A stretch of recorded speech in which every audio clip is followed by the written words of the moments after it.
ஒரு குடும்பத்துல கமலஹாசன் அப்படிங்கிற பேரு அவங்க அம்மா அப்பா வச்ச பேரு தான், குருநாதர் வச்ச பேர்ல. அப்ப இந்த பெயர் அவருக்கு எப்படி வந்தது அப்படின்னு ஒவ்வொரு கதையவா நம்ம தேடி பார்த்தோம் என்றால், அவங்க அப்பா சீனிவாச ஐயங்கார் இருக்கிறார்களே, அவர் காங்கிரஸ் கட்சியில ரொம்ப தீவிரமாக இருந்தவர்.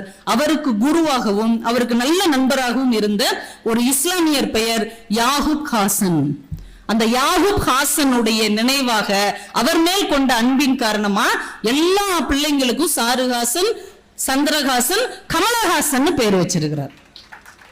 அந்த யாகூப் ஹாசனுடைய மனைவி கதீஜா யாகூப் ஹாசன் தான் தமிழகத்தின் முதல் இஸ்லாமிய பெண் கௌரவ நீதிபதியாக இருந்தவர். தமிழகத்தின் முதல் இஸ்லாமிய பெண் சட்டமன்ற உறுப்பினரும் அந்த அம்மா தான். அவங்களுடைய கணவன் யாகூப் ஹாசனுடைய பெயர் தான் கமலஹாசன் குடும்பத்துக்கே சூட்டப்பட்டிருக்கிறது. என்றால் பெயரில் என்ன இருக்கிறது என்றால், பெயரில் நன்றி உணர்ச்சி இருக்கிறது, பெயரில் தான் நட்பு இருக்கிறது, பெயரில் தான்